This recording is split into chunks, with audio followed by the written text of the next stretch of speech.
In the last session, we have seen the basics of science related to sleep.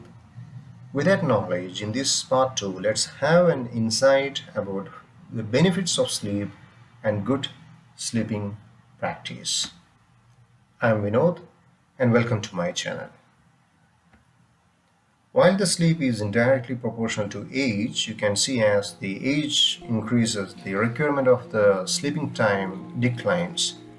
Young adult and adult require continuous 8 hours on an average basis. The sleep requirement is 8 hours. Why sleep is so significant? First, a healthy amount of sleep is vital for brain plasticity or the brain's ability to adapt to various inputs. And if we sleep too little, we become unaware to process what we have learned during the day, and we have trouble remembering it in future. That means today if you have learned something, probably after a few days you may not be able to remember it properly the way you need. And researchers also believe that sleep may promote the removal of toxins, the waste products from your brain cells, something that seems to occur less efficiently when the brain is awake. And also it controls the release of pituitary hormones and hypothalamus and other hormones which governs your body. Definitely, a good sleep can make you smarter. So what we can do to get a good, sound sleep? The first thing, program yourself, your body, to produce melatonin for sleep at the right time of the day by getting exposure to daylight during the morning or maybe afternoon or maybe evening hours. Take a walk around outside, or if it's not possible, at least sit in your sunny window. Please be noted that melatonin levels rise around a couple of hours before bedtime, 2 hours before bedtime. Create optimum conditions for it to do its job by keeping the lights low before bed. Turn off all bright overhead lights too. This blue light is having the shortest wavelength of the VIBGYOR, the entire spectrum of white light. But at the same time, it's entirely proportional to the frequency.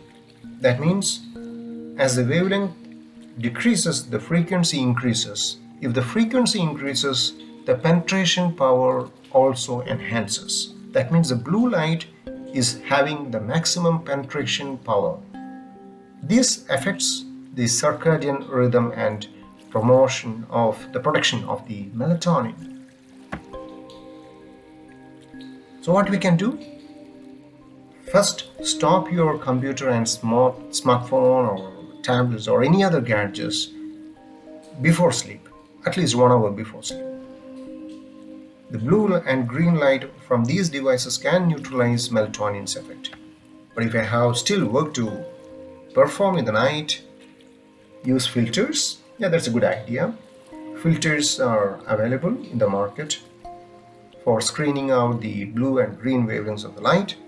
Your brain associates this light with daytime and it can interfere with the melatonin sleep promoting effects.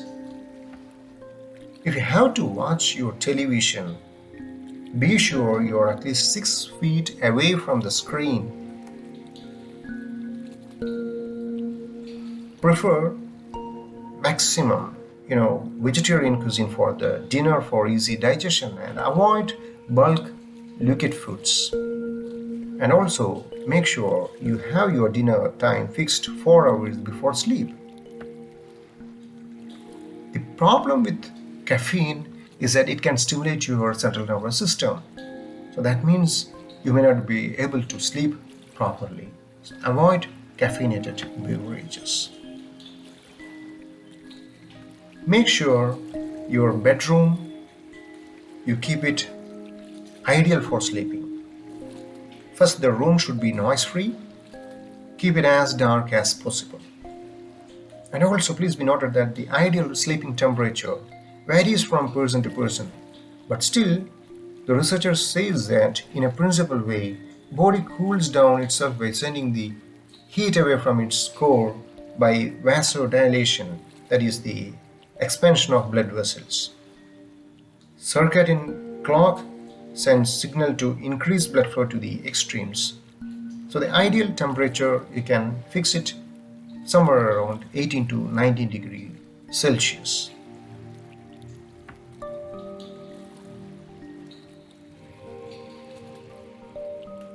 And avoid irregular or long daytime naps because it disturbs the circadian rhythm.